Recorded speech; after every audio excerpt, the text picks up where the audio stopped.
The polished toe of a $2,000 Oxford shoe slammed into Danielle's side before the insult even left William's mouth. She skidded across the white marble of the showroom floor, her royal blue dress tearing as she collided with a display of gold Christmas ornaments. The sound of shattering glass echoed through the high-end car shop, followed by a deafening, cold silence. Danielle looked up from the floor, her natural afro slightly disheveled, but her eyes wide with a shock that wasn't quite fear. Standing over her was William Richards, the man who had drained her bank accounts, mocked her heritage, and left her for dead 3 years ago. Stay on the floor where you belong, Danielle. This is a place for people with status, not trash like you.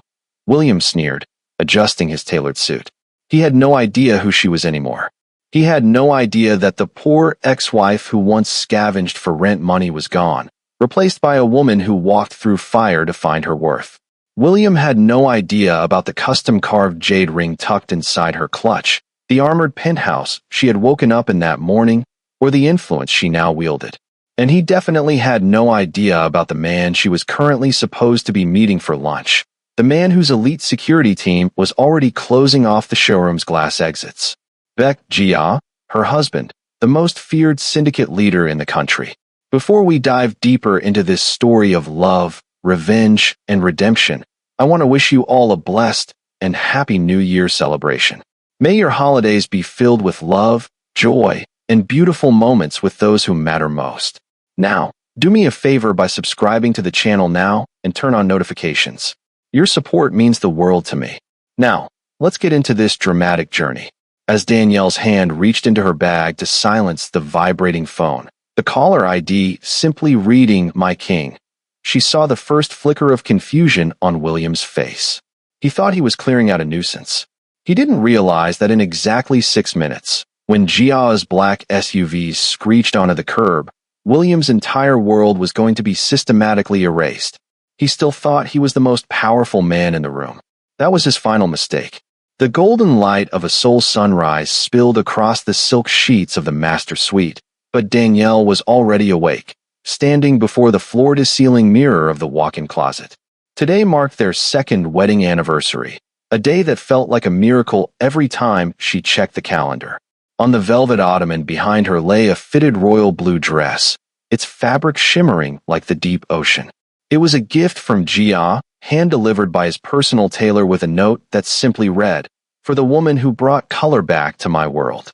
As Danielle stepped into the dress, the cool silk glided over her skin, hugging her curves in a way that felt like an embrace. She reached up to fluff her voluminous natural afro, ensuring every coil was perfectly in place. She looked elegant, expensive, and undeniably powerful. Yet, as she reached for her jewelry, her fingers trembled just slightly. The royal blue was a bold choice, a sharp contrast to the muted tone she used to wear when she was trying to be invisible, trying to be less so that William wouldn't notice her.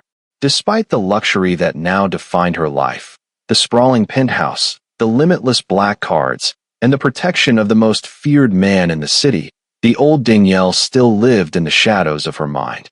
That Danielle still remembered the sound of William's laughter when he told her she was unmarketable and gutter-born. She remembered the feeling of being invisible in rooms filled with people who looked like the one she was about to encounter today at the showroom. She was going there to surprise Jia, to pick out a car together as an anniversary tradition, but the thought of high-end sales associates looking through her still made her stomach do a nervous flip. "You're overthinking again," a deep, resonant voice rumbled from the doorway. Danielle turned to see Jia leaning against the frame. He was already dressed in a charcoal black suit, his shirt slightly open at the collar to reveal the dark ink of a dragon's tail coiling up his neck. His eyes, usually cold enough to freeze his enemies in their tracks, softened instantly when they landed on her. He walked toward her, his presence commanding yet gentle, his footsteps silent on the plush carpet. "I just wanted A to be perfect," she whispered, stepping toward him. "Your world, it's still so loud sometimes, Jia. I don't want to embarrass you. I don't want people to look at me and see someone who doesn't belong." Jia reached out, his tattooed hand cupping her cheek with a tenderness that few would believe he was capable of. He tilted her head up until her eyes met his. "You are the only thing in my world that makes sense, Danielle. You don't visit my world, you own it. If anyone looks at you with anything less than absolute respect, they aren't looking at my wife. They're looking at their own funeral. He leaned down, pressing a lingering kiss to her forehead before sliding a custom-carved jade ring onto her finger. It was heavy, a physical reminder of the status she now held. Danielle took a deep breath, the scent of his expensive cologne, sandalwood and steel, grounding her. She felt beautiful, cherished, and for the first time in years, truly safe. She looked at herself in the mirror one last time. The woman in the blue dress was a queen. She had no way of knowing that within hours, the man who had tried to break her would be standing in her path, or that the royal blue dress she loved so much was about to be dragged across the showroom floor. She didn't know that the nervous girl inside her was about to be forced to face her greatest demon, or that the husband standing beside her would soon prove exactly how dangerous he could be for her sake. Right now, there was only the sun, the silk, and the promise of a perfect day. She stepped out of the room, ready to face the world, unaware that the world was about to learn a lesson it would never forget. The scent of expensive leather and floor wax filled the air as Danielle pushed through the heavy glass doors of the showroom. This was a temple of steel and status, where exotic cars, glossy Ferraris and custom Lamborghinis sat like predatory cats under the bright white spotlights.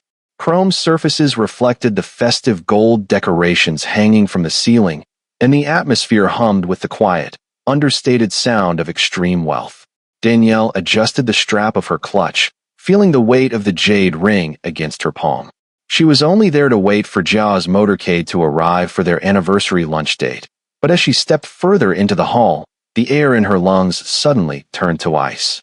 Across the room, standing beside a sleek, silver McLaren, was a man she hadn't seen in 3 years. William Richards looked exactly as he did the day he drained her bank accounts and discarded her, impeccably groomed, wearing a suit that cost a small fortune, and radiating an aura of suffocating self-importance. He was mid-sentence, laughing at a joke made by a wealthy-looking couple, his hands gesturing expansively as he pitched the vehicle's specs. He was a high-level executive here now, the king of his own small, shallow hill. Danielle tried to turn away, to find a quiet corner or a seat in the lounge, but it was too late. William's eyes swept the room and locked onto her. For a split second, a flash of recognition and genuine shock crossed his face, but it was quickly replaced by a mask of cold, sneering disgust. He whispered something to his clients, a dismissive flick of his hand, and began walking toward her with the stride of a man who believed he owned the very ground he walked on. "I thought I smelled something cheap," Williams said, his voice a low, venomous hiss that didn't reach the ears of his guests. He stopped inches from her, his shadow looming over her royal blue dress. "How did you even get past the front desk, Danielle? This isn't a bus station, and we don't have any spare change to give you today." Danielle stood her ground, her heart hammering against her ribs like a trapped bird, but she refused to let her hands shake. "I'm here to meet my husband, William. I didn't come here for you." "To meet your husband? What? Did the janitor get a promotion?" He let out a sharp, mocking bark of a laugh, his eyes raking over her dress with narrowed intensity. He clearly assumed the designer label was a knockoff, a desperate attempt to look like she belonged in a world he thought she was unworthy of. "You're a stain on this showroom, Danielle. You're ruining the atmosphere for my actual clients, people who can actually afford to breathe this air. Look at you, still trying to play dress up in colors that don't belong on you. I told you years ago you were nothing, and looking at you now, nothing has changed." He stepped closer, his physical presence designed to make her feel small, a tactic he had perfected over years of emotional warfare. He looked around at the luxury surrounding them, then back at her with a look of pure contempt. "Get out before I have security drag you out and throw you into the street where I found you. I have $1 million commission on the line, and I won't let a ghost from the gutter blow it for me. You're an eyesore, Danielle. Leave. Now." He didn't see the flicker of fire in her eyes, nor did he notice the black SUVs pulling up silently behind the tinted glass of the showroom entrance. He only saw a woman he thought he had broken, completely unaware that he was currently standing in the path of a storm he couldn't possibly survive. The silence that followed William's demand was heavy, suffocating under the bright, artificial glow of the showroom's recessed lighting. Danielle didn't move, her feet planted firmly on the reflective marble, though every instinct she possessed screamed for her to run back to the safety of her penthouse. William's face contorted, his upper lip curling as he leaned into her personal space, the scent of his expensive, sterile cologne clashing with the warmth of her own presence. "Did you hear me? Or has that nest on your head finally muffled your hearing?" He spat, gesturing toward her voluminous natural afro with a flick of his wrist. "I see you're still wearing that hair. I told you years ago it looked unrefined. You look like a caricature of a struggle, Danielle. You're standing here in a room full of precision engineering and peak aesthetics, and you look like a reminder of everything this world tries to forget." His words were sharp, jagged glass meant to cut through the armor she had spent 3 years building. He stepped back, circling her like a predator inspecting a wounded animal, his eyes lingering on the tear in her sleeve where his grip had been too tight moments before. "Look at this dress," he continued, his voice dripping with condescension. "Royal blue? It's loud. It's desperate. It's the color of someone who just discovered what a credit card is. You can wrap a gutter cat in silk, but it's still a cat that's used to eating scraps." Danielle felt the familiar heat of shame prickling at her neck, the ghost of her past self whispering that he was right. But then she felt the weight of the jade ring on her finger, the symbol of a man who looked at her and saw a masterpiece, not a project. She took a steadying breath. "My hair is my crown, William. And this dress was a gift from a man who actually knows the value of the things he possesses. You never did." The rejection hit William harder than any physical blow could have. His ego, inflated by his high-status job and his wealthy clientele, bruised instantly. To be spoken back to by the woman he had crushed under his heel was an insult he couldn't tolerate. He saw his wealthy clients glancing over, their brows furrowed in curiosity, and the fear of losing his perfect professional image turned his simmering anger into a flash of white-hot rage. "You think you're special because you found some bottom-tier thug to buy you a few trinkets?" William hissed, his voice cracking with the strain of keeping his volume down. "You are nothing but a charity case. You were a mistake I made when I was young and foolish, and I won't let you ruin my life twice." He didn't see the black-suited men stepping out of the SUVs outside, their movements synchronized and lethal. He didn't see the way the showroom's manager suddenly went pale, dropping his clipboard as he recognized the man leading the group. William only saw the woman who dared to stand tall in his presence. "I said, get out." The escalation was instantaneous. William's hand shot out, grabbing Danielle's shoulder and spinning her around toward the exit. When she tried to pull away, his frustration boiled over. In an act of pure, entitled cruelty, he pulled back his foot and delivered a sharp, calculated kick to her side. The force of the blow sent Danielle stumbling. Her heels lost their grip on the polished marble, and she went down hard. She collided with a designer display stand, sending gold Christmas ornaments scattering and shattering across the floor like tiny, festive explosions. As she lay there, the cold stone pressing against her skin and the sting of the impact radiating through her ribs, Danielle didn't cry. She braced herself against the floor, her eyes narrowing as she looked past William toward the glass doors. The shadow of the dragon had arrived. William stood over her, his chest heaving, a triumphant, ugly smile playing on his lips, completely unaware that he had just invited a monster into his sanctuary. The air in the showroom didn't just grow cold. It turned absolute zero, a predatory stillness that seemed to freeze the very light reflecting off the chrome of the exotic cars. William was still standing over Danielle, his face flushed with the ugly adrenaline of his own cruelty, a jagged laugh starting to form in his throat. But the sound died before it could leave his lips. The heavy glass doors of the showroom didn't just open. They were held wide with a terrifying, synchronized precision by two men whose presence felt like a physical weight against the chest. For men moved into the space. They didn't run, and they didn't shout. They moved with the rhythmic, haunting certainty of a funeral procession. They were draped in charcoal black suits that seemed to swallow the glare of the overhead spotlights, their physiques broad and athletic, vibrating with a disciplined, lethal energy. Two of them split off immediately, their polished shoes clicking with haunting rhythm against the marble as they moved toward the rear exits, effectively sealing the room. They didn't look at the cars, and they didn't look at the terrified socialites clutching their champagne flutes. Their eyes were fixed forward, unblinking and professional. In the center of the formation stood the man with the dragon coiling up his neck. His tattoos, dark and intricate, peeked out from his collar and cuffs like a warning written in ink. He didn't look like a businessman, and he didn't look like a celebrity. He looked like the personification of a consequence.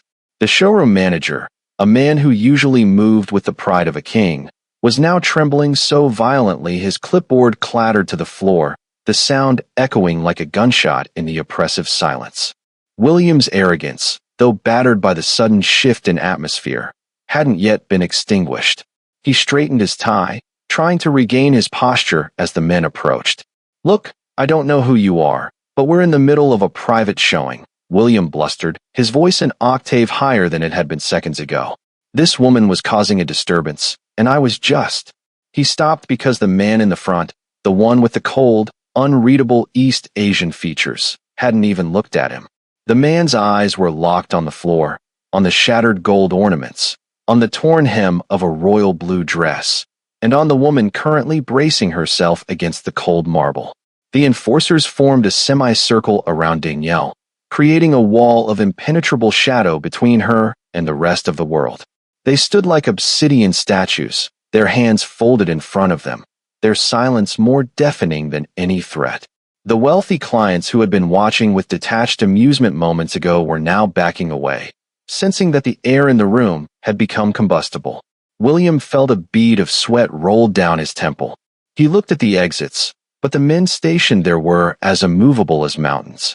He looked back at Danielle, who was slowly pushing herself up from the floor, her expression shifting from disorientation to a terrifying, quiet clarity.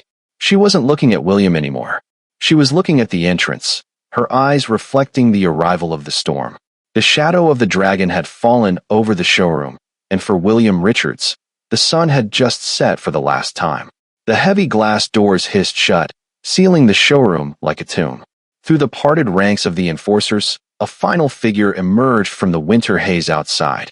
Baek Jia didn't enter the room so much as he reclaimed it. He moved with a predatory grace, his footsteps silent on the marble that had just echoed with the violence of Danielle's fall. He wore a charcoal suit tailored so precisely it looked like armor, the top buttons of his white shirt undone to reveal the dark, intricate ink of a dragon's tail coiling upward toward his jawline. The contrast was immediate and deafening. William was a man of loud, frantic energy. His face was still flushed a blotchy red, his chest heaving with the remnants of his pathetic outburst, and his voice, when he finally found it, was a shrill defensive bark. Jia, conversely, was the personification of a deep-sea trench, cold, silent, and exerting a pressure that made it difficult for anyone else in the room to breathe. "I don't know who you think you are," William blustered, stepping forward with a finger pointed aggressively, though his hand shook visibly. "But I am the senior executive here, and I've already called security. This woman is a trespasser, a lowlife, and I had every right to." Jia didn't interrupt him with words. He simply stopped walking. His gaze, dark and as unreadable as obsidian, shifted from William to the woman on the floor. In an instant, the underground king of Seoul vanished, replaced by a man seeing his entire world bruised and broken among shattered ornaments. Jia crossed the remaining distance in 2 long strides. He ignored William entirely, as one would ignore a fly before a storm. He sank to one knee beside Danielle, his movements fluid and soft. With a tenderness that seemed impossible for a man of his reputation, he reached out, his tattooed fingers gently brushing a stray curl away from her face. "Danielle," he murmured. His voice wasn't loud, but in the vacuum of the showroom, it carried the weight of a death sentence. It was a deadly calm, a low vibration that made the crystal chandeliers above them hum in sympathy. "You are bleeding." "I'm okay, Jia," Danielle whispered, her voice trembling but her eyes fixed on his. She took his hand, her fingers curling around his for strength. Jia didn't look okay. He looked at the torn fabric of her royal blue dress, then at the red welt beginning to bloom on her side, where William's shoe had connected. He stood up slowly, the transition from husband to executioner happening in the span of a single breath. He turned to face William. He didn't scream. He didn't reach for a weapon. He simply stood there, his hands resting casually in his pockets, his posture relaxed. It was the relaxation of a lion that had already decided where to bite. William took a half step back, the realization finally beginning to penetrate his thick skull. The security he had been waiting for was already here. They were the men in the black suits, and they were bowing their heads in unison to the man standing in front of him. "You called her trash," Jia said. It wasn't a question. It was a statement of fact that hung in the air like a noose. "You put your hands, your filth, on the wife of Beck Jia." The silence that followed was absolute. William's mouth opened and closed, but no sound came out. The loud, entitled executive who had been so brave against a woman on the floor was suddenly very small. Jia's presence didn't just fill the room, it suffocated it. The air didn't just feel cold anymore. It felt like the moment before a strike, the terrifying, breathless second before the sky falls. William had been screaming at a ghost, unaware that the ghost was married to a god of retribution. And now, the god was looking for an offering. Jia's hand remained steady as he helped Danielle rise from the floor, but the air around him vibrated with a lethal frequency. He didn't pull her up roughly. He supported her weight with a reverence that spoke of her absolute value. As she stood, the torn fabric of her royal blue dress shifted, revealing the deep, angry purple of the bruise blooming across her ribs. The sight of it caused Jiao's jaw to set so tightly that a muscle jumped in his cheek, the only crack in his otherwise iron facade. He reached out, his thumb tracing the edge of the jade ring on her finger before he lifted her hand for the entire showroom to see. The ring wasn't just jewelry. It was a seal, a sigil of the Beck family that carried more weight in this city than any government ID. "You looked at this woman and saw a victim," Jia said, his voice dropping to a gravelly, terrifying whisper that seemed to echo off the glass walls. He finally turned his gaze to William, who was now hyperventilating, his back pressed against the cold metal of the McLaren he had been so proud of minutes ago. "You saw someone you thought was unprotected. Someone you thought you could discard twice." Jia stepped forward, and the circle of enforcers tightened, their shadows stretching across the marble like ink stains. "This is not the woman you knew," Jia continued, his eyes burning with a cold, dark fire. "This is Danielle Monroe Beck. She is the matriarch of the Beck family. My wife. My equal. The woman who holds the keys to everything I own." A collective gasp rippled through the few onlookers brave enough to remain. The showroom manager stumbled back, his face draining of all color until he was as white as the walls. To disrespect a member of the Beck family was a mistake. To physically assault the wife of the dragon was a death warrant. William's knees buckled. The poor ex-wife he had spent years belittling was now the most powerful woman in the room, backed by an army that operated in the shadows of the law. He looked at Danielle, searching for the broken girl who used to beg for his affection, but all he found was a queen whose eyes held no mercy, only the reflected strength of the man standing beside her. "The ring she wears carries the blood and the history of my lineage," Jia stated, his hand resting on the small of Danielle's back, staking his claim. "Every person in this room who watched him strike her and did nothing has already failed. But you, William," Jia leaned in, his face inches from William's terrified mask. "You are going to learn exactly what happens when you try to break something that belongs to me." Danielle stood tall, her hand resting over the bruise on her side. The pain was still there, but the shame was gone. She watched as William's world, the status he had built on the backs of the women he'd hurt, began to crumble. He wasn't just looking at his ex-wife anymore. He was looking at the woman who had become his judge, jury, and executioner. The weight of the ring was finally being felt, and it was crushing him. Jia didn't move a muscle, yet the air in the showroom felt as though it were being sucked into a vacuum. At a slight tilt of his head, the enforcer to his right, a man with a jagged scar running beneath his jaw, stepped forward. He wasn't carrying a weapon. He was carrying a sleek, silver tablet. With a clinical precision that felt like a surgical strike, the man tapped the screen, and the high-definition monitors mounted around the showroom, usually reserved for loops of exotic cars racing through the Alps, flickered and changed. The audit of sins had begun. William's breath hitched as his own face appeared on the screens, followed by a rapid-fire cascade of bank statements, wire transfers, and forged signatures from 3 years ago. The room watched in a haunting silence as the digital paper trail exposed the truth. William Richards hadn't just left Danielle, he had systematically bled her dry. The screen showed the final $17 balance in her account, the eviction notice he had facilitated, and the offshore account where he had hidden the life savings he stole from her to fund his first executive suit. "You built your new life on the bones of her sacrifice," Jia said, his voice a low, melodic vibration of pure menace. He didn't look at the screens. He kept his eyes on William's crumbling expression. "You thought the past was buried because you deleted the emails. But my men don't just find emails, William. They find the truth." Jia took a slow step toward him, the clicking of his shoes sounding like the ticking of a countdown clock. "While you were kicking my wife for ruining the atmosphere of this showroom, my team was busy. As of 3 minutes ago, the board of directors for this dealership received a full dossier of your embezzlement and the harassment lawsuits you paid to settle at your last firm." William's phone began to vibrate violently in his pocket. Then his watch. Then the tablet on the sales desk nearby. "That will be your termination notice," Jia continued, his tone conversational, as if he were discussing the weather, followed by a freeze on your assets. "You see, the bank you use. I own the majority share of their holding company. By the time you walk out those doors, if I let you walk out, you won't have enough credit to buy a cup of coffee, let alone a McLaren."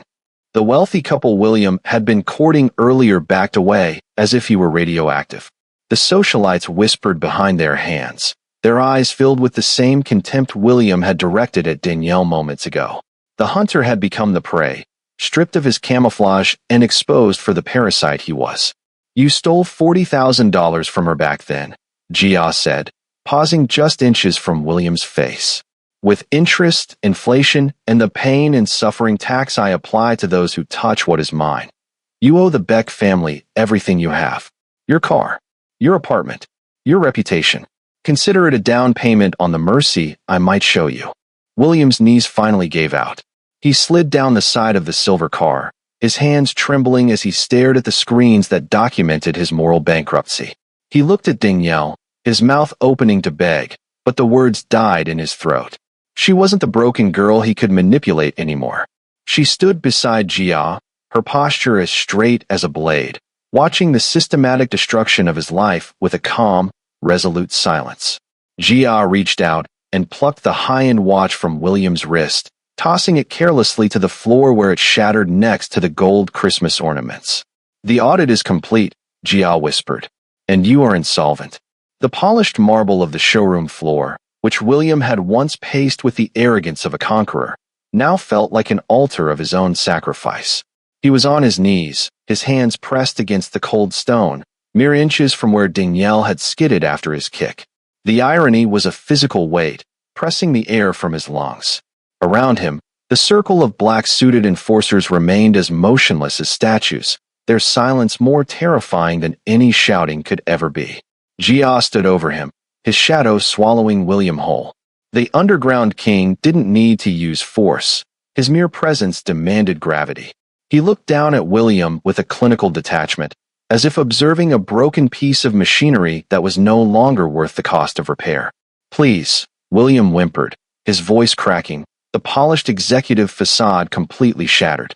He looked at Jia's handmade Italian shoes, afraid to raise his eyes. "I didn't know. I swear, I didn't know who she was. I'll pay it back. I'll give her everything. Just, please, tell your men to stop. My life, my career."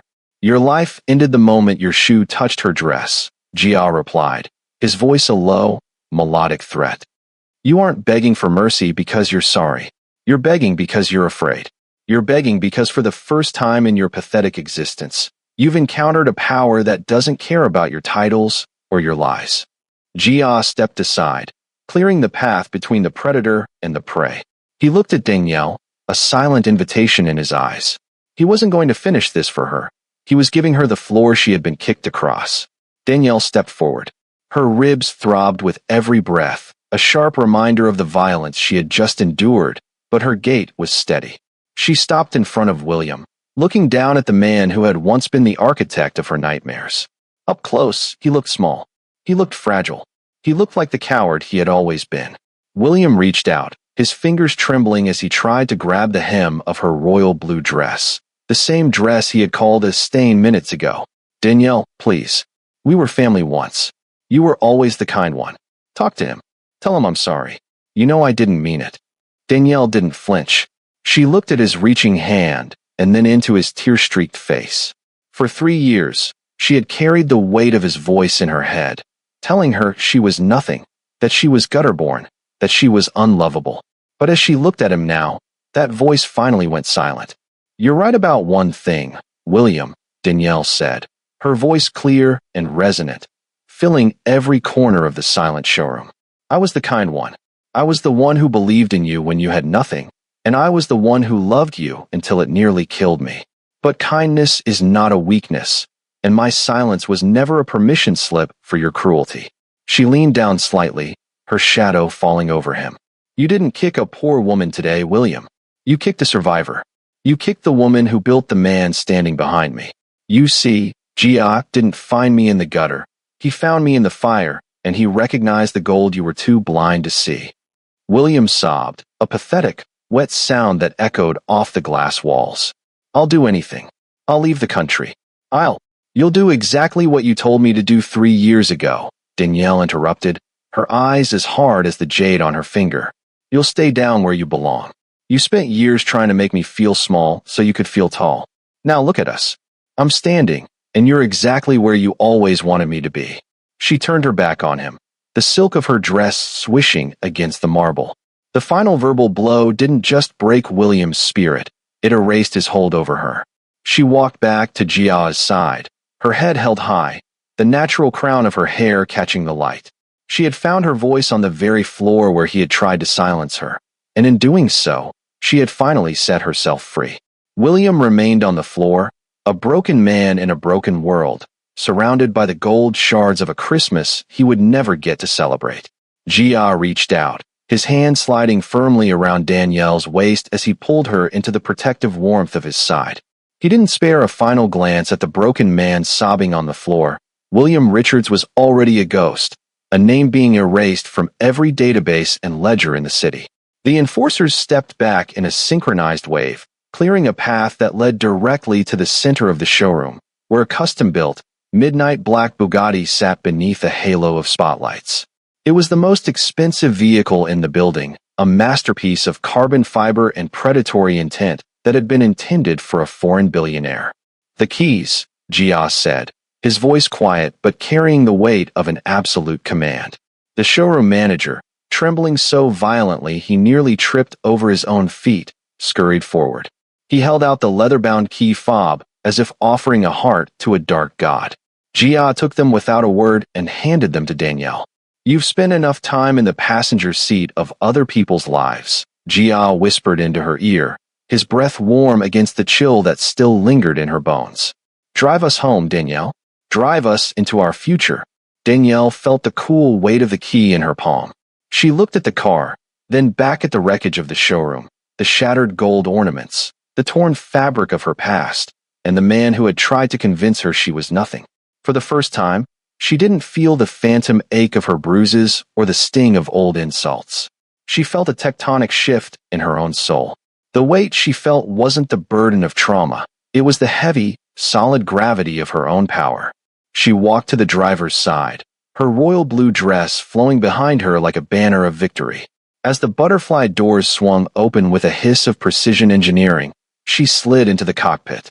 Jia settled into the seat beside her, his presence a silent anchor of strength. The engine roared to life, a guttural, terrifying growl that shook the glass walls and drowned out the sound of William's distant, pathetic weeping. Danielle gripped the steering wheel, her jade ring catching the light. She shifted into gear and pressed the accelerator, the car surging forward with a smooth, unstoppable force.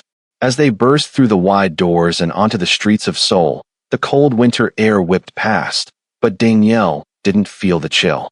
She looked in the rearview mirror one last time, watching the showroom shrink into a dot before vanishing entirely. The city lights began to blur into streaks of neon gold and silver, a glittering kingdom that finally felt like it belonged to her. Beside her, Jia reached over, his tattooed fingers interlacing with hers on the center console. He didn't need to ask if she was okay. He could see it in the set of her shoulders and the steady, unbreakable light in her eyes. Danielle Monroe Beck was no longer a woman defined by what she had lost.